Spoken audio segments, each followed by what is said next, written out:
And we are back, and we are live after a long hiatus in what was, in my opinion, the downward spiral. 4 months. Downward spiral of the Touring Fan Live of the studio completely shitting the bed. But I'm back, and I am so excited because, honestly, me and Trey's conversations have been short. Look, a couple texts here and there, a little conversation here there, but for the most part, this is the first time we have a lot to catch up on. We have no idea. I really have no idea what's been going on. So other than a little Facebook creeping, but other than that. Oh, well, just so everyone knows, the song just being played a minute ago was another song by Stereo Embers, one of my favorite bands out of Seattle, besides Pearl Jam, of course, and the song was Nearly Forgotten Show. And I'm just giving a little tune-up to the beginning of the show, trying something different with the new look behind me, with the new studio behind me. So I am excited to get into this. Trey, as I ask every single show, and I'll do it again tonight, how are you doing, buddy? I'm really good, Anthony. Good to see you after 4 months. I can't believe it's been 4 months, but that's the whirlwind of the holidays and all that stuff. So, and I know I'm glad you got your studio up and running. It just looks amazing. When we turned the camera on, I was like, holy cow, you just did a great job with it. Well, thank you. This room it's not the room you and me were in, it's the one next to it. So when you were here live, it is, we have the entire room has XLR cables run throughout the entire wall. So everything can be plugged into the wall, goes right back to my soundboard. We have an entire drum set here. It's my daughter's, but it's a professional set. So that is ready to be played on. We have multiple guitars, acoustic guitars. We have a piano to my left with a camera we're getting mounted this week. That's going to be overset of it. We have this camera. We have another camera that's coming in a couple weeks. So we're going to have multiple cameras in the room. And it sounds like you're gearing up to basically have bands come play your house. The first artist that I'm working potentially to have is a favorite of yours and mine, and will be here in March. Tyler. I am not mentioning names, but it is going to be beautiful. So well, that's awesome. It's funny we were talking about Stereo Embers with the opening song. I'm sure you've been paying attention to Rob's feed, but he just did a reunion with Dear John letters. Crazy. Do you know that band? So I'm not very familiar with it. I am very familiar with a lot of his work with us working in the past. But our buddy Brad, who's watching, who is talking already, making comments, he was texting me during the thing, but me and Brad have a very quirky relationship, and he's just like, "Hey, Dear John letters," and I'm like, "What?" Like, like me, what are you talking about, man? Yeah, exactly. I was like, what does this mean? And then he had to go into full text. Like, we have this, we're in a very quirky relationship. My wife thinks it's hilarious. So Brad and Sam came out here in November. They got to enjoy the house and see the lay of the land of Kansas City and celebrate me and Heather's 15-year anniversary. So that was a good time. That's awesome. Yeah. That's amazing. Happy anniversary, by the way. 15's awesome. That's a big number. It's a big number. It's a big number. It is, for sure. So we're 2.5. Yeah, it's 2.5. Well, and you know what? But it's interesting. We were supposed to have a bigger party, but then a lot of people backed out last minute, and it was fine. So we had a smaller thing, but it was beautiful. I had a great time, and it was celebrating between me and Heather, and it was interesting. I got to see a buddy of mine like right before then, and he's like writing a thesis on the butterfly effect.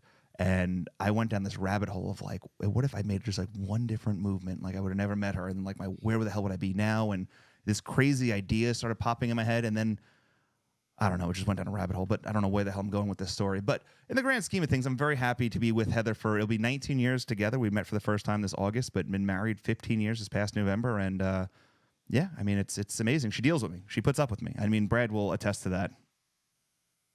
Well, that's awesome. Congratulations on that's a big number, and I'm glad Brad got to make the trip out to KC. I enjoyed my trip out there and want to get back to see you guys again for sure. Yeah. And we'll try to make that happen again this year, as long as my guest room is available, or I can sleep in that room right there. Your room is always available, but I believe that I'll be seeing you sooner in Seattle before you come to Kansas City. Yeah, for sure. Yeah. So I'm assuming you're coming out for the shows. Yeah. So do you want to jump into that right off the bat? I mean, this is, there's. We might as well because, and let's we'll jump into tour stuff. Yep. Then we'll go into wine.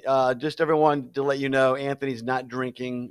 He's not calling it dry January, but he's just on a hiatus because he's said he got fat in Mexico, is what I heard. So quick. I'll do a quick story. I'll run this down real quick. Uh, So in October, I got depressed. I'm not gonna lie to you. After this whole house situation, I spent way too much money on it. And then when I went to Mexico and found out that like the American dollar goes super far there, and Brad, who was like, "Hey, don't go to Brad." Brad is like my my angel on my shoulder, or devil, however you look at it. Like, hey, when you go there, don't go to traditional restaurants. Go to some of these other ones.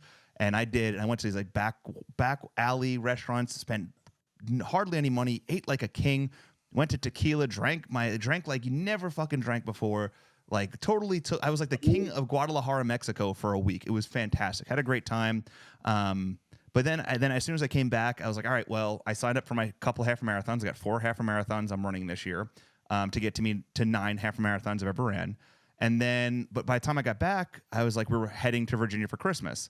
And my mother-in-law is an amazing Southern cook. Like she cooks like Southern food. Fried chicken, all the good stuff. And then also, the one bad thing about Kansas City is the pizza here is god-awful. Fucking dog shit. I have not found any pizza, and I've eaten a lot of pizza in Kansas City trying to find a good pizza place. It is terrible. So in Virginia, I have a couple of my spots, and I ate like I shouldn't have eaten. So I came back and had I gained like so when I measured myself on the scale on Friday with my personal trainer, I was like 251, which is like my lowest I've been in the last couple of years. When I lost all my weight when I was 300 a couple of years ago, I got myself down to like 225. So I'm like 25 pounds heavier, 26 pounds heavier than my lowest weight. Yeah. So I really want to get this extra off me and just feel comfortable about myself. So yeah, so I'm on a strict regimen for the next 26 days. You can follow my journey on my TikTok, by the way, of this entire experience. But yeah, strict food. I'm cooking food I've never heard of in my entire fucking life, like Lent and all. I don't know, something out of Harry Potter. And but yeah, as much as I'd love to have a bottle of wine, I have a ton upstairs, and there's a bottle that I want to dig into that I got for Christmas that I'd love to have. Like I don't want to cheat on this journey I'm on, and I really want to take it serious so that like I can get back to where I want to be. I want you to do the same thing, buddy. So don't worry about that at all. I'll take care of Holly and I'll take care of the wine tonight for you. So, all right. But let's talk about the tour stuff because, and I'll be honest, I'm not looking at anything in front of me, camera or calendar wise, but I'm sure you have it up. I have a bunch of things up here. So once again, I am going to start this entire thing off with this is nothing official. This is all hypothetical. This is all information that I received online, that I received, a lot of things that I did research-wise. So once again, as I share dates, I would not go anything further than understanding that these are just rumors. But a lot of the dates that I had previously are lining up with a lot of the festivals that are being announced and things of that nature. I'm going to first start off with tomorrow. So I don't know if you saw last 2 weeks ago, I had a couple of people send me this flyer that they had received in an email. And I saw it online. And basically it was, hey, there's going to be a Pearl Jam listening party in LA on the 25th? On a Thursday in somewhere in Los Angeles. And I was like, all right, cool, I'll share this out, see what it's about. And it picked up pretty big traction. And from my understanding, once again, nothing is official from Pearl Jam. Nothing came from me from 10 Club. Nothing. This is just from another source, is that tomorrow in Los Angeles, there's going to be a listen party for either the 2 singles that are going to be dropped soon or the entire album. From my understanding, the album is ready to go, and it should be out sooner than we expect from the rumor mill and every information I'm getting online. Now, I will tell you this, and I'm going to say this real good because I don't care if these people don't like me, but alternativepress.com, they took a lot of my context and said it came out as official, and it's not true. And alternativepress.com, all they do is they're just clickbait. So I would stay away from them. You can go to the Italian Pearl Jam page. They are real official. You can go to Live on Four Legs podcast. They announce official things. And, I'm kind of in the middle. Like, if I see something, I'm going to post it. But from my understanding, tomorrow there's some sort of listening party to listen to something, which is great news. So I'm excited about that because from what Mike McCready said in that article last month in Guitar Magazine, it sounds like this is going to be a heavier guitar album with a lot of Mike McCready kind of sprinkled into it. Yeah, I'm down for that. I You know am. how I love the air guitar. I'm looking forward to air guitaring with you at a show. It's insane to me that this will be 4 years of doing this show this summer, upcoming summer, and we still haven't been to a show together. That's crazy. Insane. So, well, look, we're looking at if you're talking about Seattle, I You thought that the dates were kind of weird because it went like Vancouver, Portland, yes. somewhere Vegas. I can't remember. So here are the dates that I have that kind of line up with everything. So Yeah. supposedly the tour is supposed to kick off May 4th in Vancouver, the 4th and 6th. So with a day off in between, which is pretty common for Pearl Jam Zune, except when they did the double up in Austin this past tour. Yeah. Then it goes to Portland, and that's May 10th, May 13th in Sacramento, and then So May hold on, 6th. Sarah. So you had what day did you have for Vancouver? May 4th and 6th is what I have. That's interesting. You have 4th and 6th. I just had the 6th. Well, I don't know. Maybe here's the thing too, that if a lot of the places they're playing are hockey-based arenas, and I think that a lot of the reason maybe a lot of these dates are being held off being announced is because we're really legitimately lining up to be in the playoffs, not too far off in advance, especially with these dates. And some of these teams potentially could be in playoff hunt, and that could affect some dates. So I'm wondering if that's why we haven't received all the dates yet, because from the things that I've seen online, this tour should have been announced last week, but it hasn't. So who knows? Once again, unofficial information, nothing official. Then May 10th I have Portland, May 13th I have Sacramento. On this list I have it as May 16th and 18th in Las Vegas, but as of today, I was told that Vegas only might be one show because they'll be playing at the MGM Arena, and the the Vegas Golden Knights are killing it right now, so they're guaranteed to be in the playoffs, so that might be difficult to give up 4 or 5 days for Vegas. So that's going to be interesting to see what comes of it. Bottle Rock was already announced. Los Angeles is May 21st and 22nd. And then I have Seattle as May 28th and 30th. So yeah, I have the same. So here's the thing with Seattle. And this is where we're going to make the first tease or a kind of announcement, but not what's going on. I had reached out to Trey. Trey, are you comfortable with me talking about this? Oh yeah, for sure. It's going to be great. It's going to be one of the best 3 days in Seattle that I'm really looking forward to it already. So let's talk about it. Yeah. So if everything lines up like it should, May 28th and 30th, they're going to be playing at the Climate Pledge Arena in Seattle. When this came out, I reached out to Trey and I said, "Hey, listen, man, let's do something where we can showcase some poster artists and a photographer and maybe get a band in there and do something where it could be for people can come together and just have a good time. They can enjoy Trey's space and see some things in Seattle, and then also get to maybe meet some artists that they enjoy face to face, maybe get a signature. I don't know." So I messaged Trey, and Trey's like, "Yeah, let's do it. I love it. I love the idea. Let's figure it out." And, we still have to figure things out, and we have, crew behind the scenes with Touring Fan Live that's going to be working on this, and Trey's got his crew. We got to figure this all out. So I reached out to a couple post artists, and some of them were finalizing a couple things. Karen Mason Blair, as soon as I messaged her, was like, "I'm there. Whatever you need, I'm there." And she is a sweetheart, and if you've never met her, it's going to be good. But the goal of this entire thing is we are going to do a live event online, a live version of this show. And we're going to have a few guests that can come up that we're going to talk to, that we're going to enjoy. And it's going to be live in person and live on our social media channels that you're watching on now. And then you'll be able to ask questions to the guest. And I think it's going to be a good time. And if the poster artists that I'm working on getting out there sign up, I think it's going to be something that's going to be special and different and unique. And I'm really looking forward to it. So I think it's going to be a good time. You don't want to say who it is yet? I'll tell you off air. Okay. I will tell you that if you want multiple poster artists there, which I think would be cool, are you thinking just one or are you thinking having several? Because if you want several, that Justin will do it, Hampton. Mm-hmm. I'm actually doing we have a new tasting room up in Woodinville now, and it's much smaller than our Seattle space. Okay. I'm doing a big art showing for Justin up there. Nice. But he'll for sure be there. But yeah, I'll wait to get off air to see who you're thinking about. No, I think he would definitely fit it, and he's someone else that I think, in my eyes, right, I really feel like the art scene in general has taken a huge hit over the last few months. I feel like with all the article that came out on Pearl Jam with the art scene and how they're picking people and how some of the artists that we look up to aren't doing as much and not being utilized as much. I want to showcase some artists that have roots to Seattle, that have roots to Pearl Jam, that have roots to our fandom and really give them an opportunity to showcase and also give the ability of fans to kind of meet them and talk to them in a way, in a different way, not just sit them at a table and have them sell merchandise. Like I really want to make them feel like, hey, this is about you and it's special. That sounds awesome. Yeah. That obviously we're down for it. So Yeah. whatever the weekend's going to be, I'm guessing it's going to be on that Wednesday, right? On the 29th, the in-between day. That's correct. Yeah, the 29th is what I'm looking at. Yeah.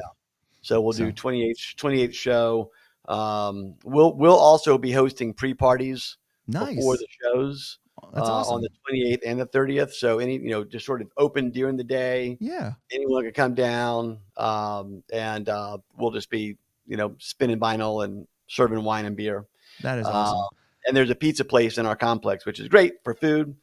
But yeah, and then so Wednesday nights, if we're going to host an event, if we're going to RSVP it or however we want to do it, if we know we have a X number of people coming, we can also get a food truck because I know we can get food truck minimums taken care of, right? Well, I think the best thing we'll do is let's let the tour announcement come out. You and me will work in the back.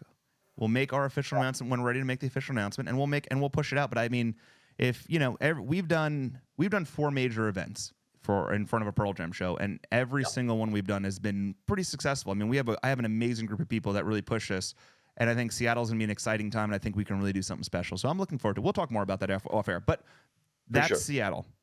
And then, so that's the end of this like small little first leg U.S. tour from the information I have. And then it looks like June 22nd, they go to Dublin. The 25th of June, they go to Manchester. 2 nights in London on the 28th and 29th, back-to-back. Berlin, July 2nd and 3rd. And Barcelona, the 6th and 8th. And then in Madrid, it's the Madrid Cool Festival. And then I don't have a date for that. But I think they announced that already. And then Lisbon, the Nas Alive Festival, which I think that might have been one of them. I don't know. Yeah. And then it looks like they take a little bit of a break. And then August... looks like they're going to be going back to Missoula for a day. I don't have an official date for that, or I don't have no dates. And then looks like Indiana, they're going to go back for that show that got canceled on the 26th. 2 nights in Chicago and Wrigley, which basically have leaked online. Those have been confirmed by a couple news sources and some posters there on the 29th and 31st. 2 nights of July? August 29th and 31st. August, thank you. Okay. Mm-hmm. And then 2 nights in New York at MSG, which this is a surprising one. I mean, that I don't know why would they go back to MSG, but I guess it's a big seller. And then they go to Philadelphia, so Camden area is what I'm being told, for the 7th and 9th of September. They're going to play in Baltimore at the where they canceled back in 2019, I believe, right? 2020 maybe. So that'd be at the CFG Bank Arena on September 12th. And then it looks like the 15th and 17th in Boston, they're playing at Fenway. And I'll announce it here. On the 16th, the Touring Fan Live is working on having an event in between those shows. And we'll be working with some other big organizations to do something really special and something that's never been done before in front of a live audience in a Pearl Jam community. So I'm excited about that. And then they take the rest of September and October off, from what I'm being told. And then in November, it looks like they're going to Australia from the 8th through the 23rd in a couple of different places up in Australia. So that is what. How about New Zealand? You don't think they'll hit New Zealand up? So this is a list that I first was given. New Zealand was kind of told, and then there was Dale. Yes, we are live now. We are 100% live right now. The one thing that I heard, and this is deep rumor, but I've heard it from 2 different sources, and they both said the same thing. New Zealand was definitely on there, and I can't imagine Pearl Jam would do this, but then again, I've seen crazier things. They have been invited, from this rumor, once again, nothing official, to play in Saudi Arabia, and I just can't imagine Pearl Jam playing there. What? For them to play in Saudi Arabia. Oh yeah, no, I don't see them playing there at all. No way. And I thought the same thing. I thought it was kind of like, well, where'd you get this information from? Like, it doesn't line up for me. And the one person's like, oh, well, Foo Fighters are playing there, Metallica's playing there, all these bands are playing there, and they're giving all the money to charity and all this stuff. And I'm like, I get that, but the politics behind it doesn't seem like something Pearl Jam would do. So that is a far left field rumor that I've heard. I can't imagine it happens. I'm surprised they wouldn't go to. I'm surprised they haven't hit. It's been so long since Japan too, right? Japan, yeah, Japan would be a good one, especially if you do Australia, New Zealand, Japan. That'd be a huge. Yeah. I don't know, man. It's going to be interesting. My biggest thing too is we're going into an election year, right? I mean, and it seems like you're going to have a Biden-Trump, situation again.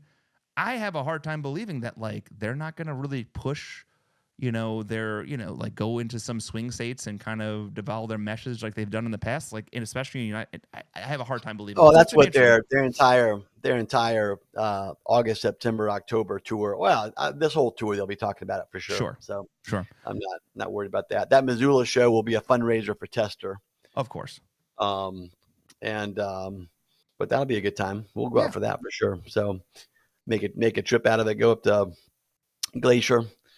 After that, that'd be a blast. It'll be interesting. So right now, if this lines up like it's supposed to, I will be in Seattle. I will be in Boston, and potentially, if I can, me and my wife have talked. I think we're gonna do the flight down for the Vegas show. Fly in, see the show, and fly the fuck home. So we'll see. Yeah, that'd be fun. I've got Vegas on my calendar, and we've got Seattle, Portland, Vancouver all on our calendar and stuff. So it really just comes down to timing. So Holly's going to be transitioning jobs, and so we've got to see where that transition lands and what her new workspace looks like and stuff. So hopefully it's a lot of hopefully it's just virtual. Hopefully it's a lot of just remote working, and so okay. That'll give her the opportunity to travel and stuff too. So, hey, can I share something with you too? Because I think this might be interesting. Like this was something that we posted not that long ago. Have you seen this yet? This map that we put out about where Pearl Jam's playing? I did. Yeah, I did. It's it's crazy to think, like, especially if this information that's coming out is where they're playing at. You're talking about, and now we're doing a Canada one that's going to be coming out either over the weekend or on Monday. They'll have all the same information like this, but it's interesting, like, some of the places they're playing, and it's like, do you ever think they'll play in some of these red states like New Hampshire or West Virginia or Mississippi or Alaska? No. I mean, let's be honest. If you live in Mississippi, you'll go to New Orleans to see them. I can see that. You know what I mean? It's like that state is at the most 3 hours wide, right to left. So, well, it was just interesting seeing that. Like New Hampshire has been one that's been skipped. Maine, I mean, and there's a lot of places women played once, and that was back in the '90s. So it's interesting. It's just an interesting thing to see, the changes in how the band. How about where they play? Well, they've only played one time in Idaho, and that state's right there next door. You know what I mean? Idaho, Wyoming, North Dakota, South Dakota. Yeah, interesting. I mean, you think Boise would be? Boise is. I wouldn't maybe call it a major market, but it's definitely it's a large B market. You know what I mean? Yeah, I mean, I get a lot of information because that's not a terrible drive for me. I get a lot of like concert updates from that area, and they pull a lot of big acts that play. But I think the one that shocks me the most, that if they were to announce they're going to play 5 nights in a row there, that they would sell it every night and it would be a huge thing for them. If they played Alaska for 5 nights in a row, it'd be the biggest thing. Oh, like go up to Anchorage or something like that? Yeah, go Anchorage. I mean, the White Stripes did it. I mean, hell, Foo Fighters went up there. I mean, everyone's gone. A lot of bands going up there. I mean, it's not like they're a heavy market. Anchorage is not a big city. Really?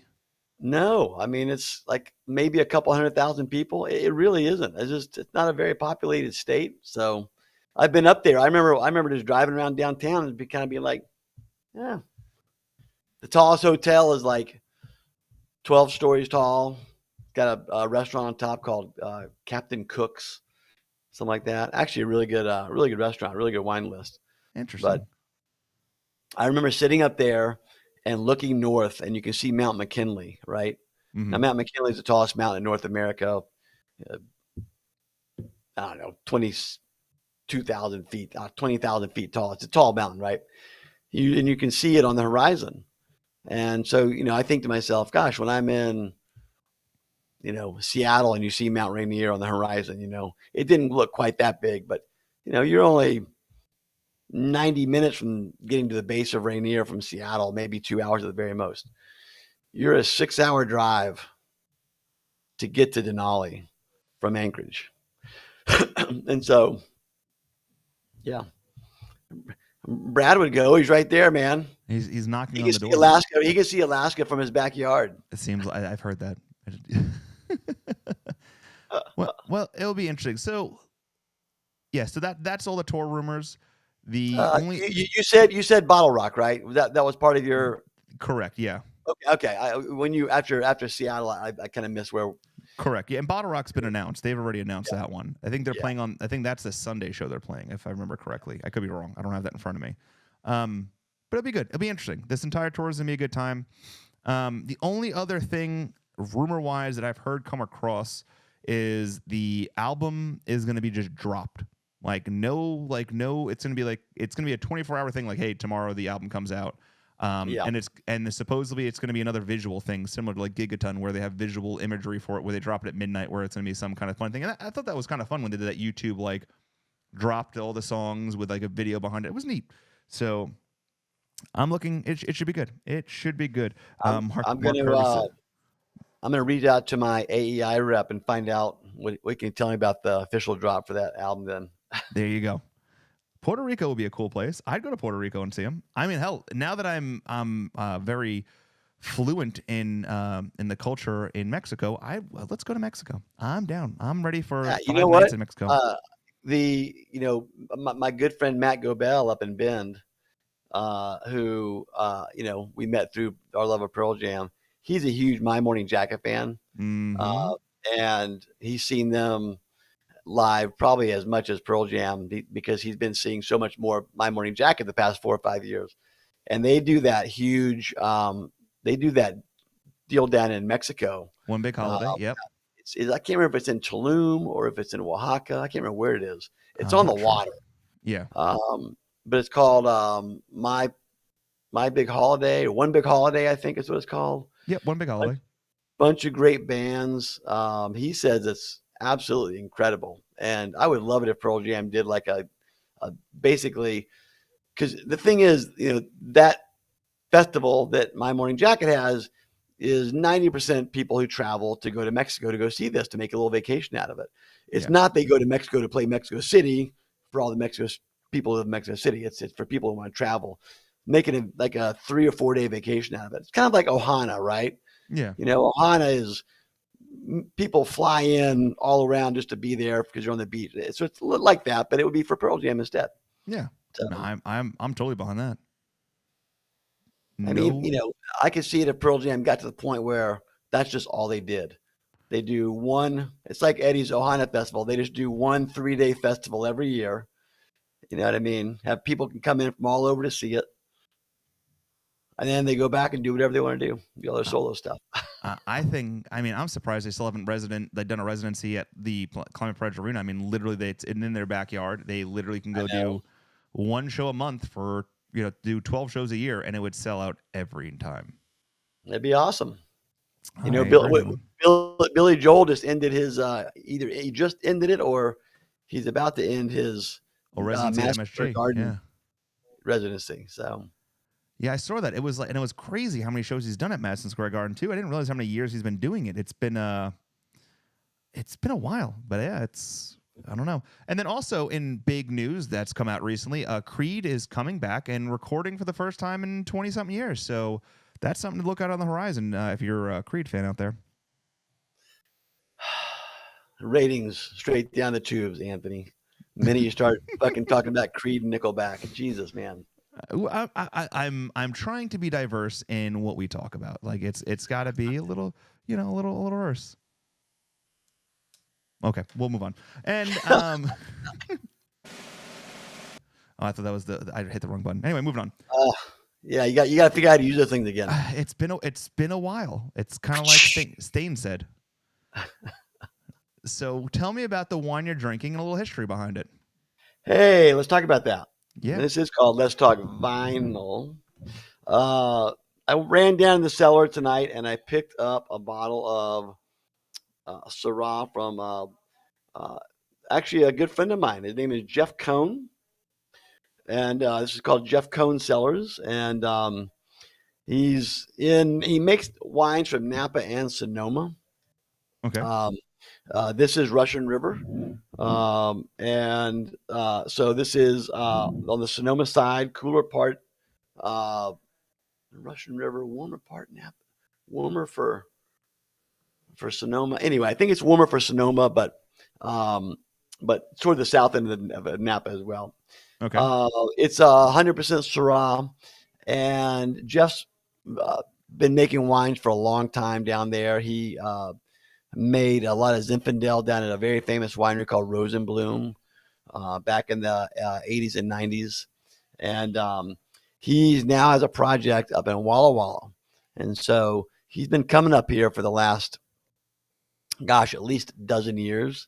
And so I've known him for quite a while. Really big wine. These wines are a little riper in style, higher alcohol. Um, but they've got the stuffing to handle the booze. They don't come across as boozy; they just come across as big. Um, no, I don't think it's Cohen. It's Cohn, no e in between. Um, and yeah, I can't think that I've known Jeff a long time, and we've never dived into Pearl Jam, and so I have a hard time thinking that that's the same one. So, Hmm. but a killer winemaker, makes a lot of different things besides Syrah too. Still makes Zinfandel, still makes Grenache. Does a project up here. He actually has a project in the Rhone Valley in France. So Wow. he worked with another winemaker, a very famous winemaker over there named Yves Couleron, and they've got a project together. Um, so yeah, he's just an awesome dude. So uh, big fruit, fairly big tannin. It feels like there's a little bit of whole cluster from the stems. I'm not sure. I didn't do any research on the wine. I just grabbed it from the cellar and brought it up.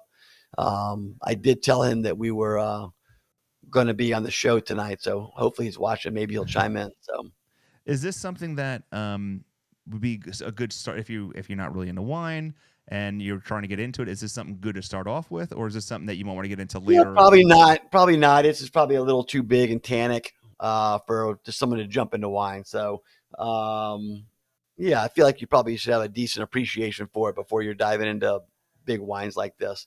I Okay. mean, they can be when you have big extracted wines, they can be a little more fruit forward and jammy. Okay. And they can even be softer in those regards because the riper you get, the pH goes down, pH goes up, acids go down. So the mouth feels a little softer. They get a little plusher that way. Alrighty. But this does have a big tannic backbone. That could also be from the oak. You could be getting some oak tannin in there, and that's the structure. Typically, what you need is time for those tannins to bind and go away. So, this is a 2018. It's 5.5 years old. Um, this wine will last 15 years easy. Wow. Probably the prime drinking window of that wine is probably like 10 to 12 years, I'll bet. And I've got a few more of these, so we'll Well, have to give it a shot. what would you pair this with? What would be a good pairing with this wine? Yeah, something fatty meat, you Got it. know, pork roast or big fat steak. Yes, Drew Bledsoe is from Walla Walla. Born and raised, high school football star, played college football at Washington State University. Pullman is only 2 hours from Walla Walla, and so he was a Cougar. And then he was drafted by this little team Not up in little. New England Very big and team. won a Super Bowl. He did not win a Super Bowl. And then got hurt and somehow lost his starting job, the Super Bowl champion, coming back from an injury and didn't get his job back. So Well, he never won a Super Bowl. he's Never got won a a Super great winery here too, by the way, called Devilback. So Oh, if you love Cabernet yeah. and Bordeaux blends, they make a couple of really great ones. I'll have to give So that a try then. yeah. If Maybe you I'll get get that for next month. $125 in your pocket, Oh, Cabernet's all yours. Jesus Christ. Yeah, maybe I'll ask for that for my birthday. Um, well, that's awesome. And I will say this: in the last 4 years or 3.5 years that we've been doing the show, like I've really opened my eyes to a lot of wine and tasting, and I've enjoyed it. When Brad was here, we actually opened up quite a few bottles of wine. He actually, and not to go back to the whole story of everything, but he brought a couple bottles of wine for us, and one of them was like, "Hey, this is a special bottle of wine." And I'm looking at it, and I'm like, "What's the reference to it?" And all this stuff. And then he shows my wife, and she got it right away. It was a 2008 bottle of wine, which would have been when we got married. And he put Right. more thought into it than I did, and I felt bad about it. But it was a fantastic bottle of wine. So I Do don't you remember remember. what the wine was? What No, was but it? Brad is listening, and he will chime in any moment now with the bottle and everything. But yeah, it was a really good time. So we'll just wait for that. But yeah, no, I've thoroughly enjoyed. I've really, and to be honest with you, I'll tell you this 100% truthfully. If I was to say, hey, have a couple people over tonight, we're drinking, I would actually rather drink wine than I do beer anymore. Like that is how it is. I love beer, but I prefer like opening a bottle of wine, doing the whole thing. It just, I don't know. I've enjoyed it thoroughly a lot more over the last 2 years than I have than I guess ever. Well, that's good. We've been drinking more beer than ever, so wine's a treat. So Oh God. All right. Let's talk about. God, we're 40 minutes into the show. We haven't got to Pearl Jam, the song. Let's jump right in. So the two songs we're talking tonight about are "Sirens" and "Man of the Hour." A love song for your wife and a love song about your father or someone you look up to. I When you know look, these are both tearjerkers. they are tearjerkers, and the reason I'm doing this too is, I mean, new year, new us. Let's cry a little bit, but also because I think the "Sirens" is a song that I feel like has been overlooked tremendously. I'm actually going to pull some stats up now. Are you ready for this? Here we go. So it's played 75 times, but the last time it was played was in July 12th, 2018. So it's been a while, once again, a Stained reference, that it's been played. And it's surprising because it's a really beautiful song. And I think it was, when it first came out and was being played in 2013, which if I go down to 2013 and 2014, that's the majority of the time it was played, 26 Yeah, times. that's pretty much every show. 2013, yeah, 100%. It was an opener in New Orleans at Voodoo Festival, which was interesting. Played 28 times in 2014. So that right there is 55 times. So we Yeah. have 55 times. And then in 2015, 8 times. And then 10 times in 2016, 3 times in 2018. And those were all overseas. And then that's it. Murder, She Wrote. Done deal. Never played again. And Yeah. it's just, I don't know. I really love this song. Especially, I remember the first time I heard this song. Like, this is a fantastic song. Let's listen to it. Let's watch a video. Let's listen to it real quick. And then let's talk about it on the other side. How's that sound? That sounds great. All right, here we go. Here is from October 19th, 2013. This is Pearl Jam, Sirens.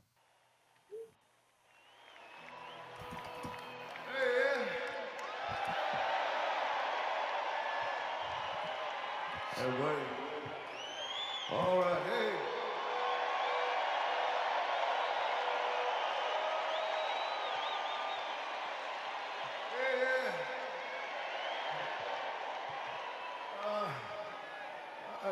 I would never lie to you, and I sure wouldn't be lying if I told you it feels real good up here on the stage tonight, and only mainly because of what it looks like out there tonight.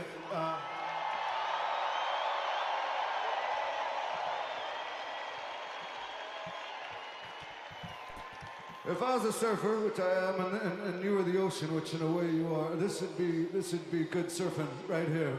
This is. Last night we tied the record for most fist fights at a show, a Pearl Jam show. One. So let's not even come close to that record tonight. Everybody is already better than.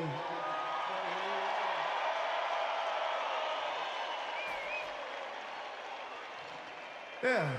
So if we're friends and we're friends, then all you are friends. And it's good.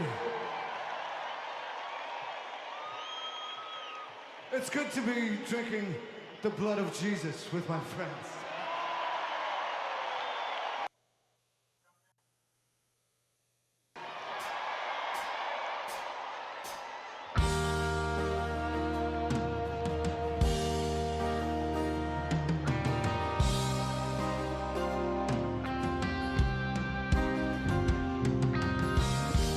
Hear the sirens. Hear the sirens. Hear the sirens. Hear the circus so profound.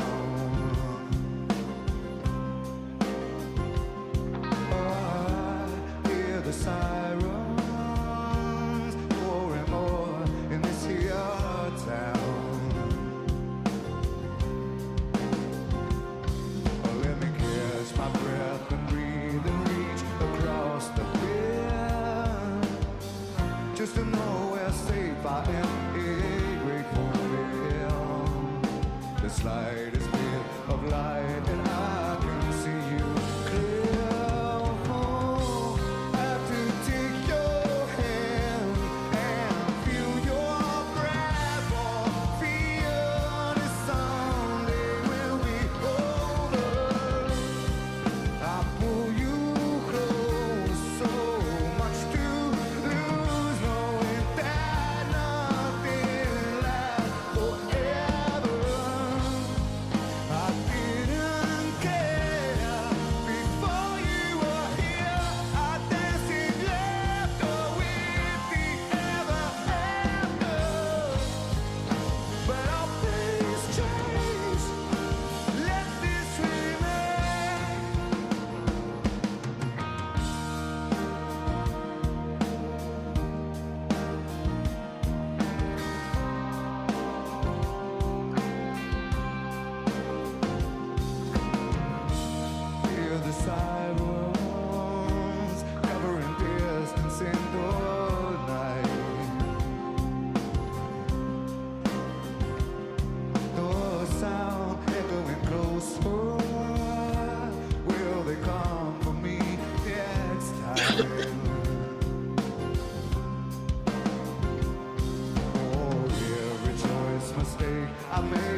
I waited. I saw that Holly had come in. I didn't want to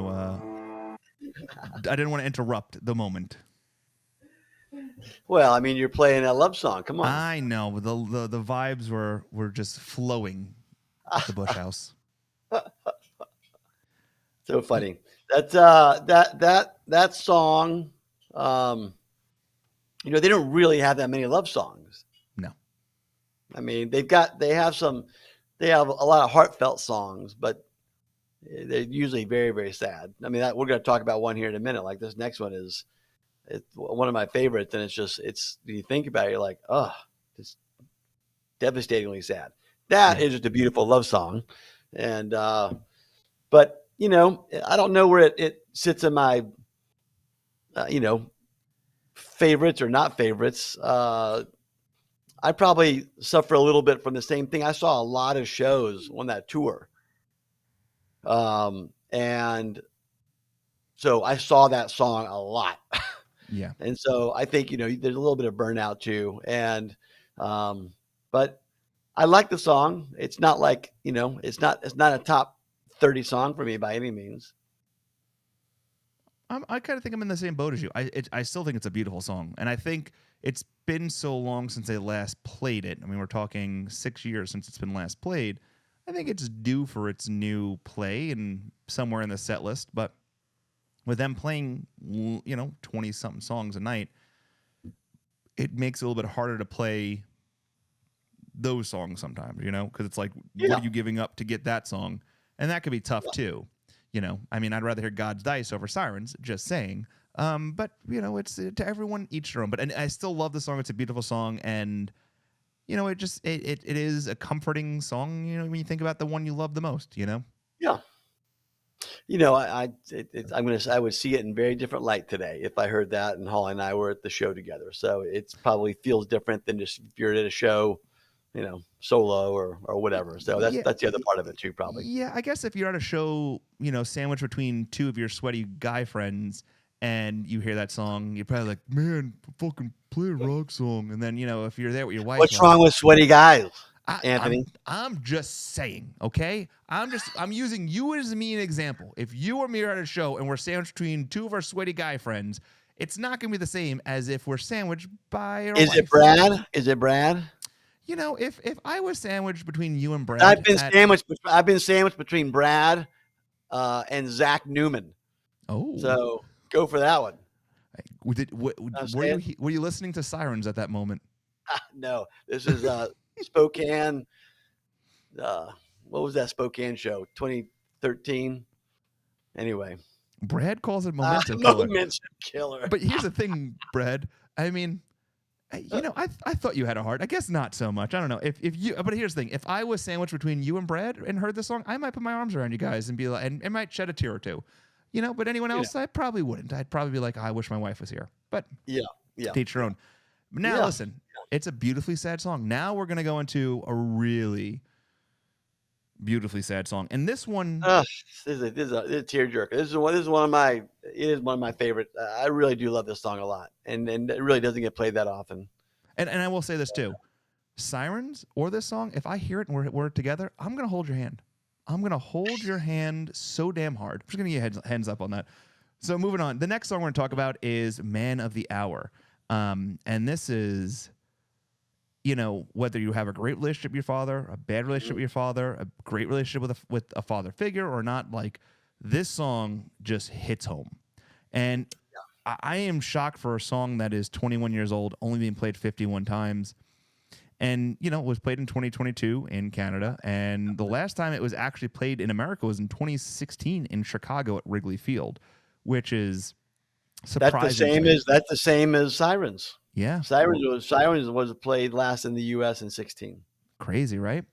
Yeah. And then in 2014, you got a couple, 2013, a couple, but like you said, it's all sprinkles. It's like sprinkle here, sprinkle there, sprinkle there. 2006.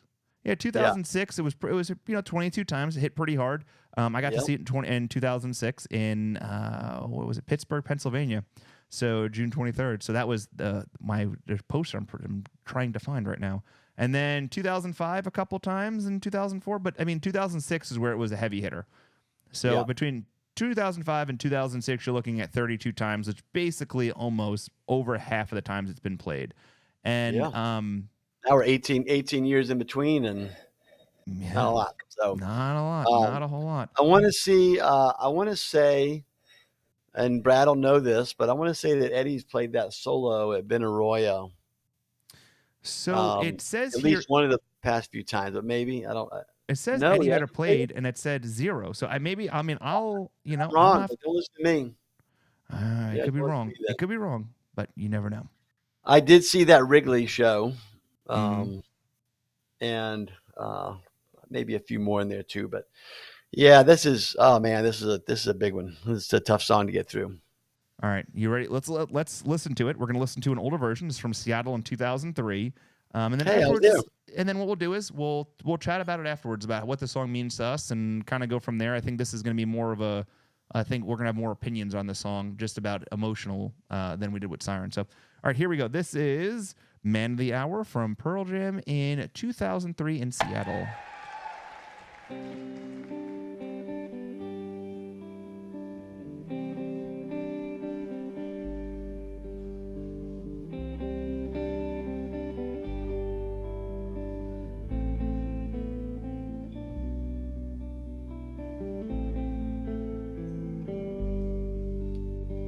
Tidal waves don't beg forgiveness, crashing on the way.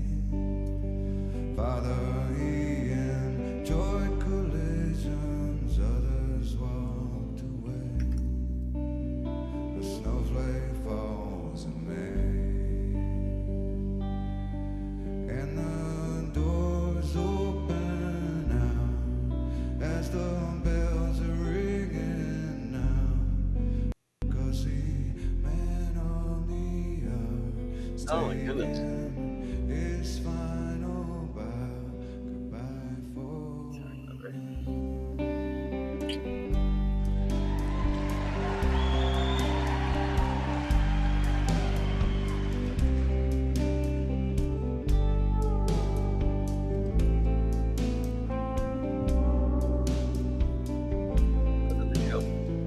At the Benaroya show.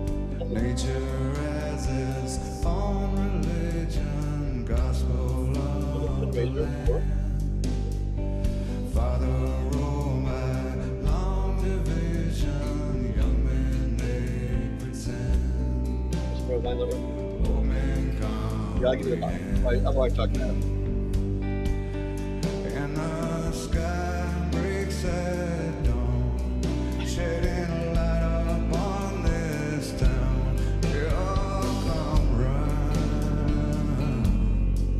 as the man on the earth taking his final bow, bye for now.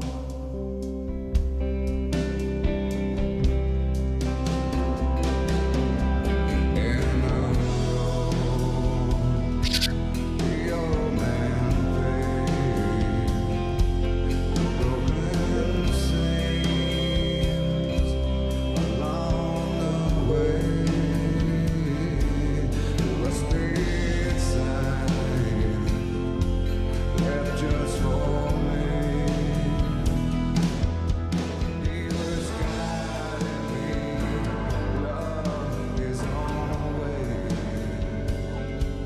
Bless you, lover. The man of the hour is taking his final bow as the curtain comes down. I feel that this is just goodbye for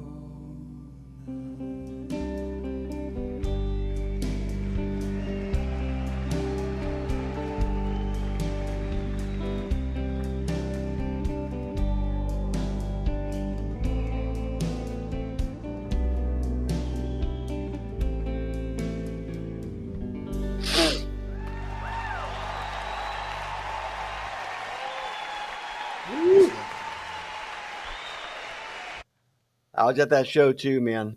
That was I'll tell you, it's different today than it did then. But man, it's a great song. That is a Gorgeous. top 5 song for me. Yeah. But it is you're right about, the relationship with fathers, whether it's you've had a good one or a bad one. That song uh, relates to both. So Yeah. the way I see it, at least. So When music means different for different people, and I've talked about this in the past, but it really rings true when you listen to a song like this. The reason why I like bands like Pearl Jam and really hold an attachment to the band so strongly is because when I listen to a song like Man of the Hour, and there is times in my life that I need that song. Like there's times in lives where I need multiple songs, and there's been many times in the last 4 years that like that song meant something to me, like hit me hard, and it's been there, and it makes you feel something, and it makes you remind you of different things. yeah. And a lot Can't of we? I bands, can't believe we haven't played that. I can't believe we hadn't picked that song in 4 years. That's weird. no, it's wild. Yeah. That is, Beautiful. Love it. Love it. Gosh. yeah. And it wasn't even like because I don't have a good relationship with my father, and it just kind of it made me think of him and stuff of that. But like there is a lot of people in my life that have passed in the last couple of years, and there is someone that I know that is battling ALS, and I mean, he has 2 daughters, and I mean, it's it's bad. And when I think of like I don't know, when I was listening to the song, that came to me and it fucking hit me like a bag of rocks, and it's just it's just crazy that something that a couple guys wrote can make you feel emotions, and Yeah, for sure. that is why this fucking band is the best in my opinion. Yep. They do it. They hit those notes for sure, and hit those nerves, and make you feel those feelings. So, and that's good. That's what good bands do. Make you feel the feelings. Well, yeah. What a way to fucking start closing out a show, huh? Oh, damn. Jesus, Anthony, Christ Almighty! No one's going to come back now. No, everyone that was watching this might have been laughing at one point. Now they're super depressed and like, what the fuck am I listening to this goddamn show for? No, it's a beautiful song. It's good to talk about that stuff too. So, yeah, I surely didn't do any. I don't know either research or the history of that song. I know it was. I know it was made for that movie. Tim. Big Fish. Yeah, Big Fish. I know it was made for Big Fish. But I don't. I surely never. I've never really dived into. Did Eddie write that for the movie, or did Eddie write that for his dad, or his, or did Eddie write that for himself, or what's the story behind it? Yeah, here's the thing. The information I have is more statistically speaking. I can Google it real quick. And because Goggle is a real good way of finding out things. Yeah. If only we had a handheld pocket computer with us, Anthony. 24/7. Let me see. So yeah, I know it was made for the movie Big Fish, which man, that is a really big one. All right, so here is the information I have on Big Fish. Man of the Hour is a song written by American rock band Pearl Jam, written by vocalist Eddie Vedder. Man of the Hour accompanies the closing credits of the 2003 film Big Fish, as it's the first track of the film soundtrack. It is released as a single in November 26, 2003. And the song was included on Pearl Jam's 2004 Greatest Hits albums. Director Tim Burton approached Pearl Jam in 2003 to request an original song for the soundtrack of his new film, Big Fish. After screening an early print of the film, Eddie Vedder went home, wrote Man of the Hour, and had a demo ready by the next day. It was recorded by the band in 4 days. Guitarist Mike McCready stated, "We were so blown away by the movie. Eddie and I were standing around talking about it afterwards and were teary-eyed. We were so emotionally charged and moved by the imagination and humility that was felt because of the movie." The wistful song is a young man saying farewell to his father. The Man of the Hour has taken his final bow. Goodbye for now, according to Billboard magazine. The acoustic tingled track is that's not telling me anything. According to Vedder, at a June 1st, 2006 concert in East Rutherford, New Jersey. Come back from the Pearl Jam band 2006 album. Pearl Jam is set with the same young man from Man of the Hour talking to the departed 2 months later. Wow, I didn't know that. Did you know that? I did not know that at all. That's very. I like Interesting. I like that story though. That's interesting. It doesn't make come back that much better for me uh, because I wouldn't put those two songs side by side from a quality standpoint at all. But yeah. It was nominated for a 2004 Golden Globe Award for Best Original Song, but lost to Into the West, the Lord of the Rings, Return of the King song. Who fucking remembers that song? Who fucking remembers that song? Who remembers? Who's played that? Who's played that at a funeral? Nobody. Fuck that Lord of the Rings movie is what I say. Fuck him in the... You Golden Globe people know shit about music. Fucking bastards. Anyway, don't want to piss anybody off. Anyway, so there it is. I think that's interesting. I did not know the whole Man of the Hour to Comeback is the same person. Interesting. Now I'm going to have to go listen to him in order. All right, so let's end this show on a high note. I will say this tomorrow, if you're tuning in now, tomorrow me and Brian Meth are back with another necessary list. We'll be talking based off the list that was given to us about the top 100 music videos of all time, and we're going to be going through the top 10, and I can already tell you that I disagree with all top 10. So it's going to be interesting. So we'll break into that tomorrow night. That's going to be at 9 p.m. Eastern Standard Time tomorrow here on the Facebook Live channel and YouTube Live channel for the Touring Fan Live. We need to get a date down for us next month. Let's not wait like 4 months. Let's get a date down. I'm all about that. And then also coming up, let's get a date, and then I have another show to announce. So for us, let's look at February. 21 or 28. Oh, that's right, because it's Valentine's Day on the 14th. Let's do the 21st. Okay. And we'll announce songs soon. We'll announce songs soon. We'll figure it out. We'll talk about behind the scenes. We'll have to do something kind of Valentine's Day-ish. Wrap it around. Maybe we should have saved Sirens for that one, but I screwed that up. I didn't think ahead. Okay. I don't. 21. Okay. All right. On my calendar, February 21st. I try to be organized, but I'm not very good at it.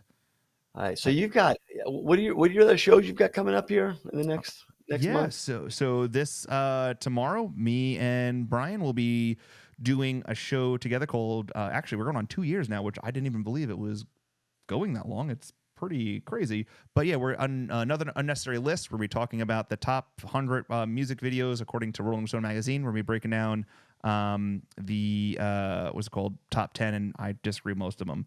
And then on, I'm looking here now, getting the date because Dan Mumford texted me on the 3rd. So that's next Saturday. Friday. No, is it Saturday? I guess it is a Saturday. Yeah, Saturday. We're doing it on a Saturday. Saturday show. Saturday morning. Early. Wake up with us. Saturday the 3rd is going to be 3 Pints of Pop with me, Dan Mumford, and Bailey Race. We're breaking down all of the pop culture that's happening over the last year. And then I am finalizing a date with music artist Liam Finn. So next month we'll be bringing back our show An Evening with Liam Finn, and then also finalizing a date for a band out of Virginia called Holy Roller. They're going to be doing an evening with as well next month. So we're going to be bringing back the music side of things from different aspects. So looking forward to that. So February and January should be a packed month of all the shows returning as they should be. And we will be putting out a new website. There's a new logo.